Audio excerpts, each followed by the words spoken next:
Okay, so I'm very sorry that this has to be another two-part video, but it's not. I'm not even shooting in 4K this time. Like this is just 1080p, and apparently I can't store more than a 4 GB sized file in a video. So this is gonna have to be another two-part video. So apologies for that straight away, but I managed to catch it at a better time. I just finished talking about Ghostwire Tokyo, so we're gonna just move on from that point. If you haven't seen part one, it's linked down below in probably a pinned comment or maybe in the description if I remember. But we're just gonna move on from that. So if you haven't seen part one, I recommend watching that first because obviously more information on stuff. But anyway, after they showed Ghostwire Tokyo, they showed Jet the Far Shore, and this was one of the games that they showed that I was really just like, huh? Like, I mean, it looked like a decent game, but I really had no idea what this game could possibly be. This one was really confusing. I don't really have much of an opinion on it. I don't have much to say because I didn't really understand what the game actually was. I don't think the trailer showed exactly what the game is going to be. But it is also getting a holiday 2020 release, so this is also likely a launch title. So maybe I'll pick it up and we'll see what it is when it comes out. But yeah, that was one of the ones that I was like, I just didn't get. It was like with at least with Goodbye Volcano High, I kind of could guess the kind of thing that was gonna be, but this one I had no idea. I watched the trailer through multiple times just to try and see if I could get anything, but I had nothing.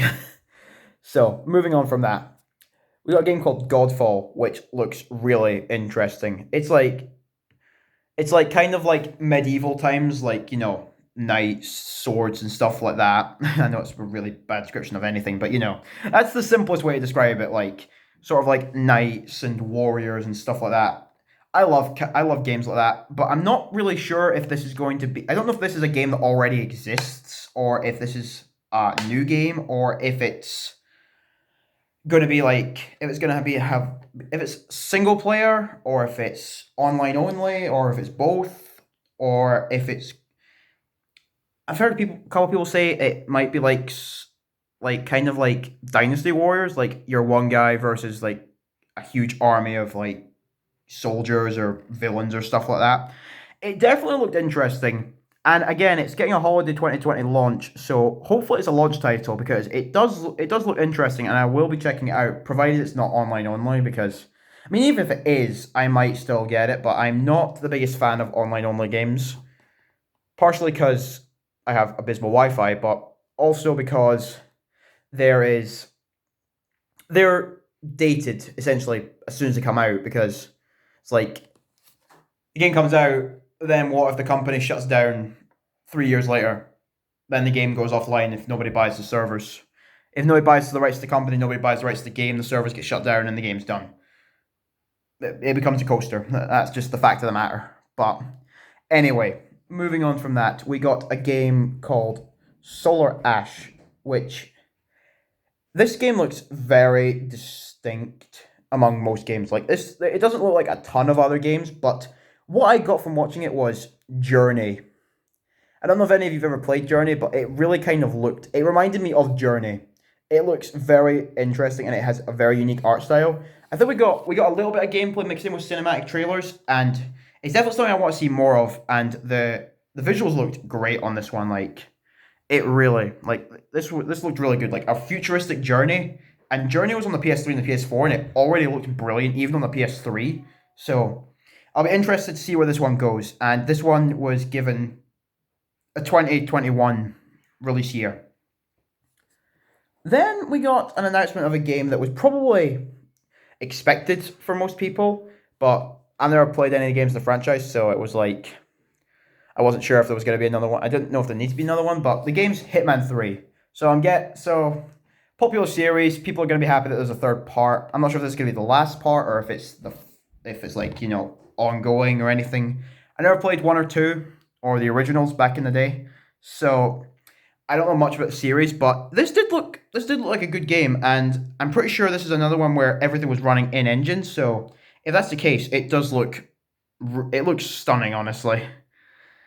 And this one was weird because it got an actual release month of January in 2021. All the other games that got 2021 releases just said 2021, or it was holiday 2020, or 2021, or 2022. But this one got a month being January 2021, which to me is like, at that point you might as well make it a launch title because the system's only going to come out like two months earlier, at like either like 2 3 months late earlier than this game's coming out. So I mean, unless the game isn't actually finished by that point, I don't see much reason to push it back to January. I'm not sure, but it did look interesting. Then we got a game that's kind of a sequel to the Playroom on PS4, which was preloaded onto the PS4. It was called Astro's Playroom. It's the same. It's the same mascot. It's a similar kind of game, like a preloaded game to kind of demonstrate the features of the system. Like the Playroom on PS4 showed the capabilities of the DualShock 4, how the camera worked, the motion controls. I'm guessing this is going to be a similar kind of thing, but only for the PS5 and for the DualSense controller. It'll probably take advantage of the camera, but I mean, it looked like a decent game, but it was like, yeah, this is probably gonna be a preloaded game, and then it was confirmed to be a preloaded game, so everyone will get that at launch. I'm not sure if it will require the camera like the Playroom on PS4 did, but I would say don't require the camera. Have it be like an optional mode if you are going to be using the camera, so you can like get more features if you have the camera. But if you don't want the camera, or if it's not included, I'm not sure if it's going to be included. I doubt it. But have a separate mode where people who bought the system and not the camera can still enjoy this game somewhat. But yeah, it looked like a decent packing game, something enjoyable, something family friendly, enjoyable for everyone. That kind of game. Then we got another game which was like, I'm not really sure what to say. It was a game called Little Devil Inside, and this is another one I watched a good few times. From the description of the trailer, it's going to be an RPG, and it looks really bizarre. Like it kept flashing between different characters in like a 2D plane, and I really wasn't sure what to make of it. It's going to be an RPG. It looks good, like visually, but I'm really not sure what to make of it. And again, this was not given a release date. Then we got like the most, okay, this is kind of just like a random thing to throw in just because we can. NBA 2K21. Now, I don't like sports games, just straight up. I don't like FIFA. I don't like Madden, NBA, any of that stuff. I've never really been interested in sports games. But what I can say is, from every trailer for a while, it just seems like the players got more sweaty. The amount of sweat on the guy in this trailer is unreal. Like it's just strange looking. It's like, right, how do we convey that this game looks better? Sweat.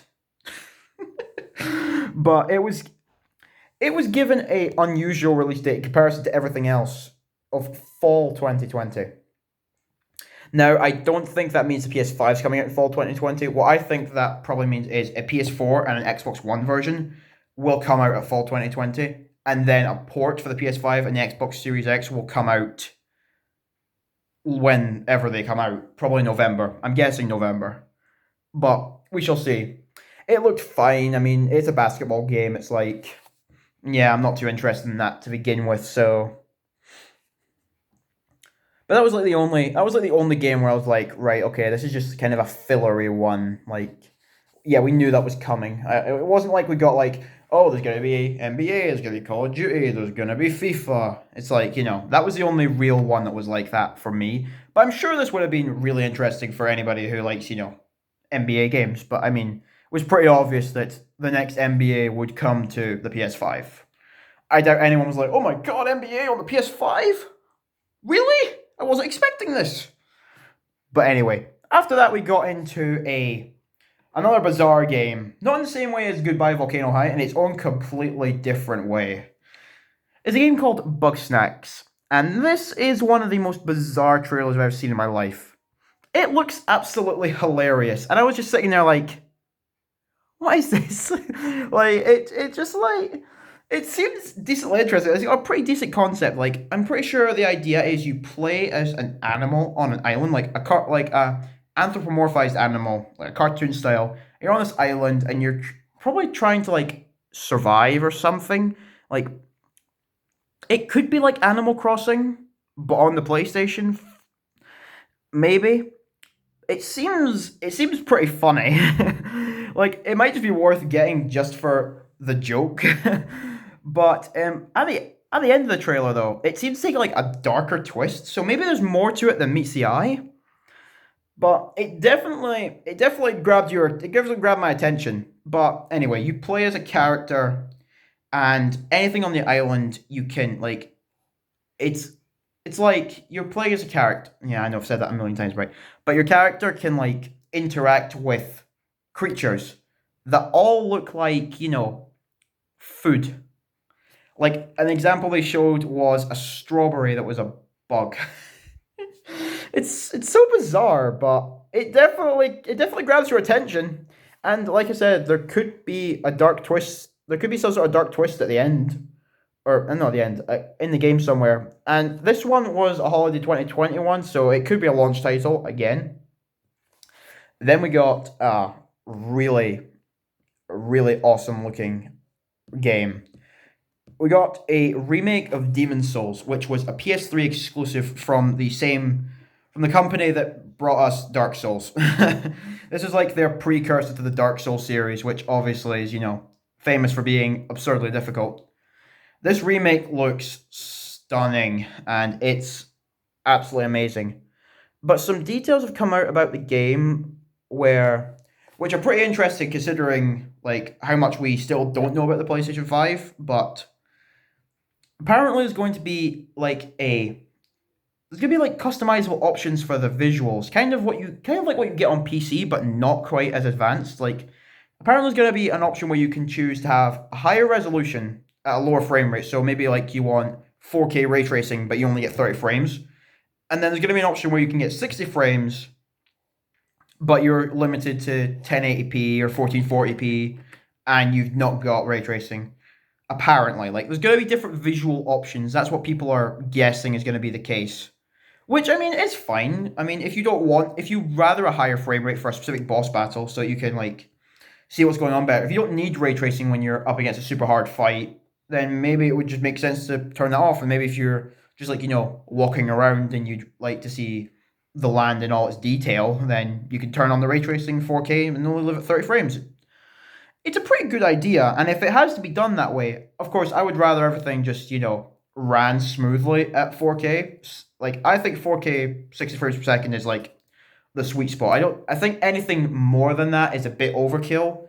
Anything less than that, as long as it's 30 frames, it's livable. But I would rather 60 frames per second, and 4K 60 frames is ideal for me. Like that's where I would be. If stuff never got like significantly better for a while, I would be okay if everything just sat at 4K 60. But obviously, we're probably not quite at 4K 60 for all games yet, so this makes sense. It has to be like that. But again, there was no release date for this one, which was a shame because it does look good. And I mean, I never played the original Demon Souls, but apparently it's a really good game, but it's limited by the fact that it was an early PS3 title essentially. So it's limited in that regard. Similar to Bloodborne on the PS4, it's a really great game, but it's limited because of the original PS4. But it definitely looked great, and it would probably be worth picking up. Although, if you've never played a Souls game, I probably wouldn't recommend picking it up straight away at full price because you'll probably play it for a bit, get frustrated, put it down, and be annoyed that you spent full price on this game that is really hard. But anyway, after that, we got a new game being published by Bethesda, so already I was interested just at that name. And it's a game called Deathloop. And this is the game I was talking about that was similar to Returnal, but I think it looks better personally. I'm not sure why. We did get some gameplay, but there are a lot of people saying it's fake gameplay where it looks like gameplay, but apparently it's just faked to look like gameplay. I'm not sure if that's true or not. I'm not sure why you would do that, but anyway, you play as an assassin, and basically you keep trying to. I think you're trying to escape this city, and you just keep dying because everybody's got it out for you. But at the end of the trailer, the perspective switches to one of the assassins that's trying to kill your main guy. So perhaps it's like you can have multiple. You play as multiple characters, and like maybe as far as you get as one determines how long you get to play as the other. I don't know. Maybe your ultimate. I'm not sure, but it definitely looks interesting. And this one again was a holiday 2020, so could be a launch title again. And I'll definitely be picking this one up.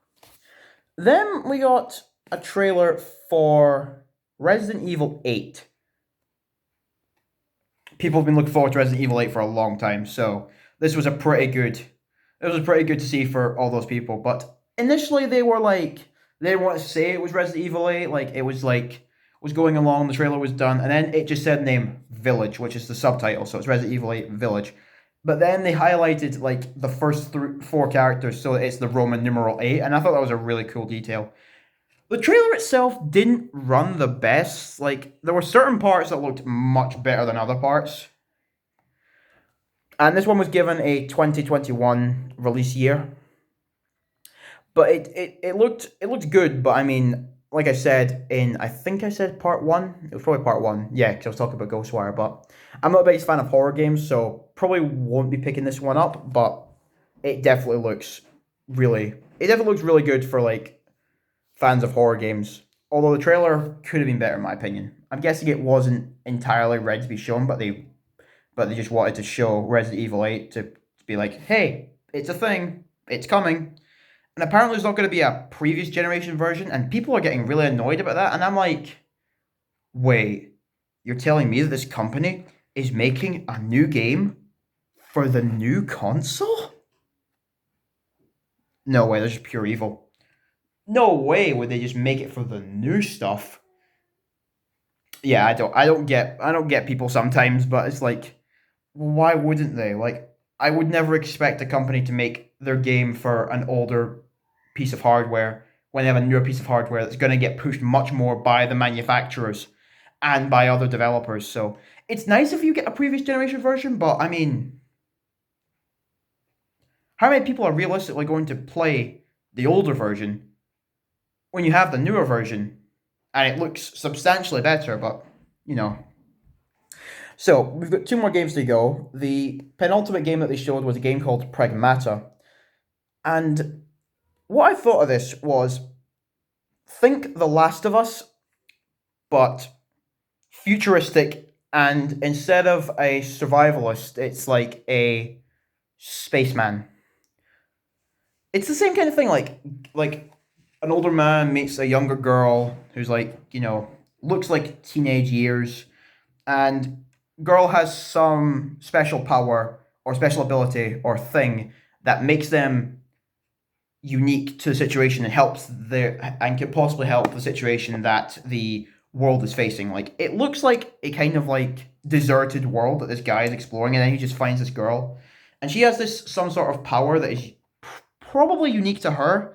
So I definitely got strong The Last of Us vibes, but more futuristic. It definitely looks interesting, but this game was given the 2022 release, so it was definitely shown very far in advance.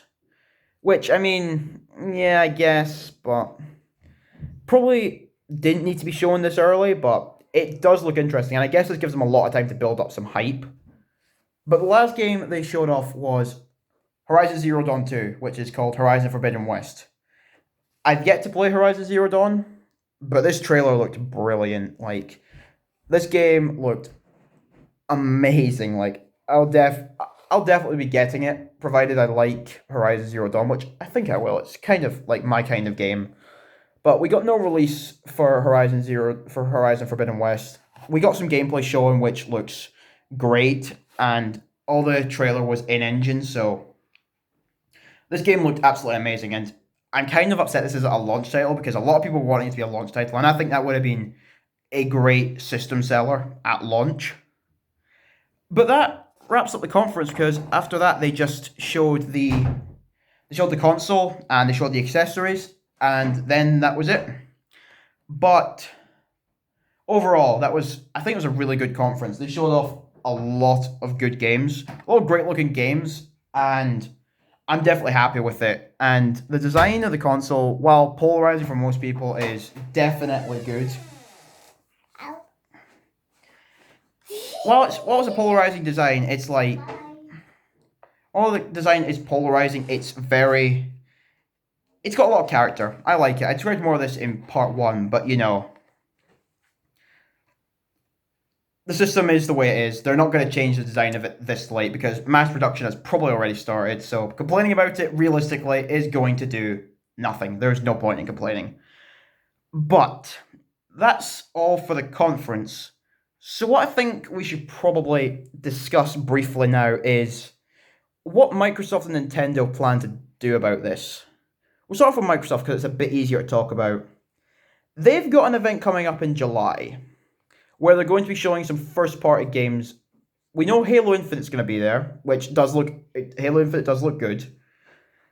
But I mean, as for right now, they've not done a lot. Like they've been pretty quiet. They've not announced anything. They've not shown off anything. They've not even really teased anything except for their smart delivery system, which is a cool feature. It's good for those who want it, but I mean, it's really unnecessary in my opinion. Like if somebody buys a game now and then they find out a new version comes out months later for a newer system, if they're getting annoyed because they decided to buy the game straight away, that's not the game creator's fault. That's not the hardware manufacturer's fault. That's your fault. Like you decided to pay the price to get the game straight away. It's like if a remaster for a game comes out 10 years after you bought the original, you're not entitled to the remaster. Despite the fact that a lot of people think they are, you shouldn't get the newer version for free just because you bought the old version. If that was the case for everything, then nobody would ever buy anything again because like, oh hey, I bought a fridge, but now my fridge is outdated and there's a better fridge. There's always gonna be a better fridge. There's always gonna be a better game. There's always gonna be a better version of a game. GTA 5. Am I sitting here going like, right, I bought GTA 5 recently, so I deserve the PS5 version for free? No, because that's silly. So I mean, smart delivery is a good thing, and I guess it's a good thing for people who are impatient, shall we say? I don't know, but it's definitely an unnecessary feature, and I don't think it will.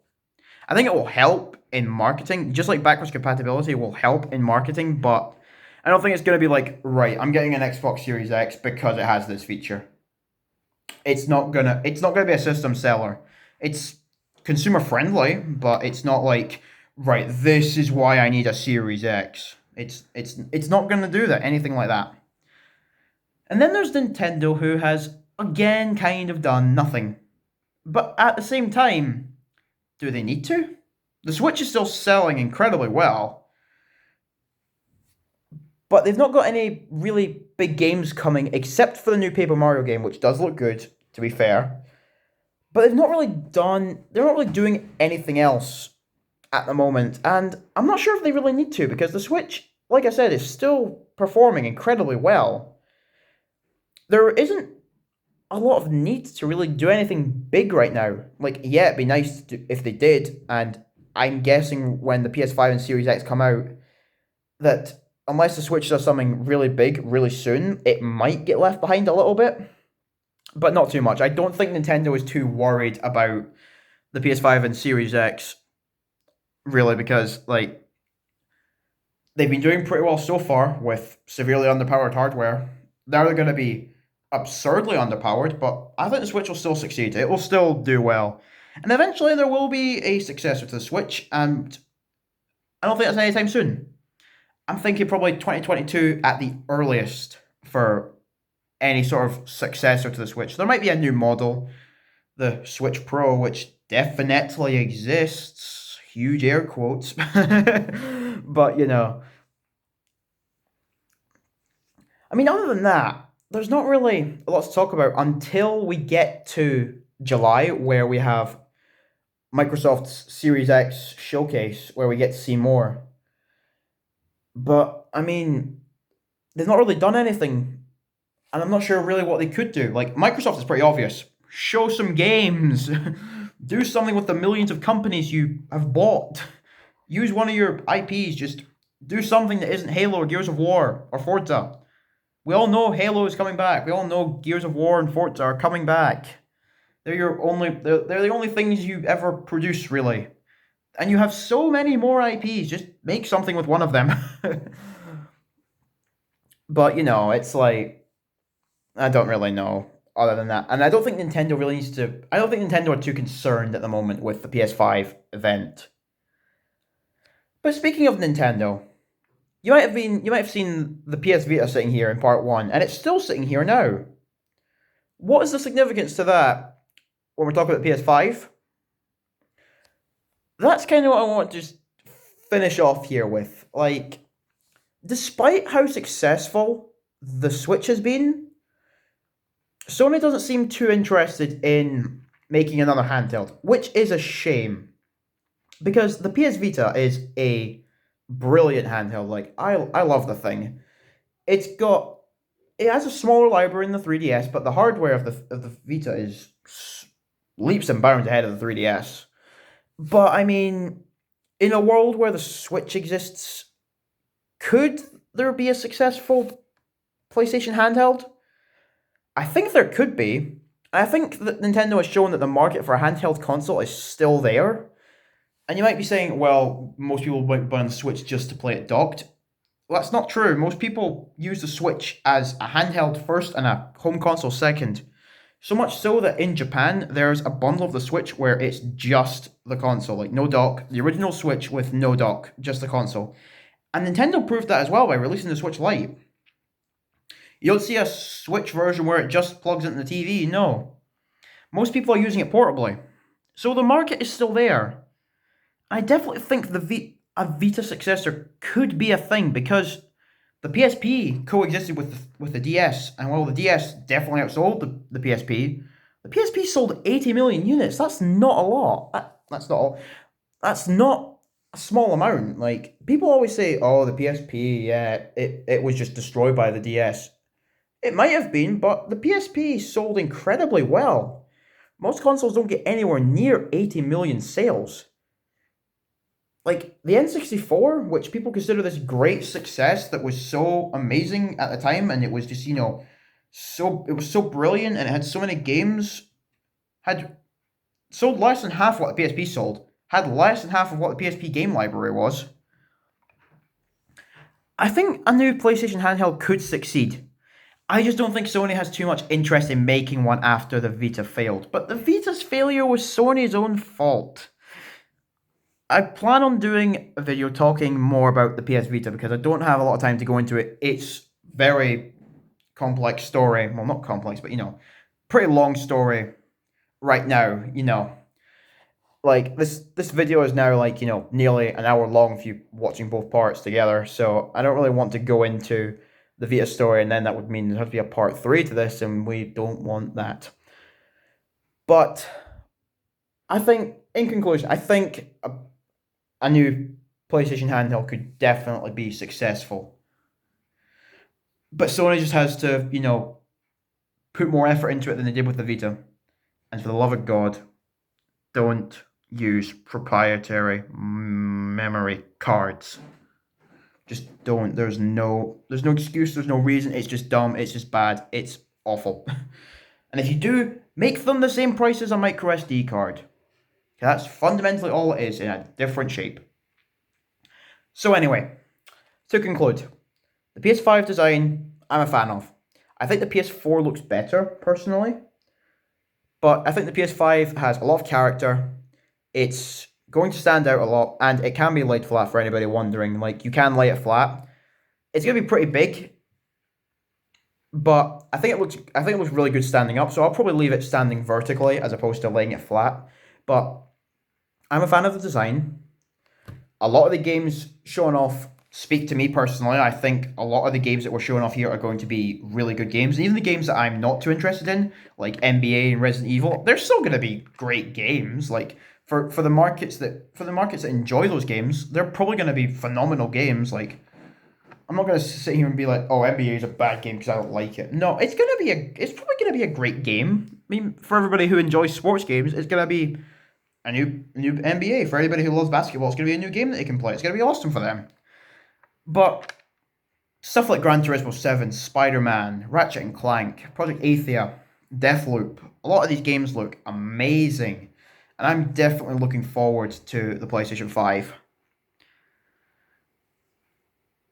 A lot of the accessories probably are going to complement the system really well, like the charging stand, the media remote, the headset, the camera. I'm still not sure what the camera's use is going to be. It'll probably be similar to the PlayStation 4 camera, where it'll mainly be for VR and not much else. So the console looks fine. The games look amazing. Microsoft and Nintendo haven't really done anything to come back to this event. And Sony should make another handheld to put more effort into it. But that is my overall thoughts on everything. Oh wait a minute, hang on. No, I didn't say what I thought the price was gonna be. Right. Before we go, I think the PS4 disc drive version is going to cost at most $550. And I think the PS5 digital version is going to cost a maximum of $500. I think there's only going to be a $50 difference between the two. People say it's going to be a $100 difference, but I don't think cutting out the disc drive is going to save that much money. I think both editions are going to have the same size of hard drive. I think that both going to come with one standard controller, none of the accessories. They'll all be extras that you can buy. And I think 450 and 550. Not 5 and 550. That is my price estimation. It could be 500 and 450, or it could be 500 and 400, but the cheapest I think any edition could be is 400, and the highest is 550. I don't think it's going to be any cheaper than 400 or any more expensive than 550. I don't think Sony want to go down the line of having a $600 system again after how it failed with the PS3. But that's it for now. Do not pre-order a PlayStation 5 off of eBay for $2,000. It will not cost $2,000. It's a waste of your money. But that's all for this video. I hope you enjoyed this rather long ramble about PS5 games and other stuff. I made a video recently talking about the Game Gear Micro, which was also split into two parts, which was uploaded in 4K. So if you want to look at a Mega Drive Mini in 4K, go ahead and do that. I've got some other videos on the channel you might be interested in, talking about all kinds of games, game consoles, stuff like that. Hope you enjoyed this. Check out some other stuff if you're interested, and I'll see you whenever I decide to upload another video. Goodbye.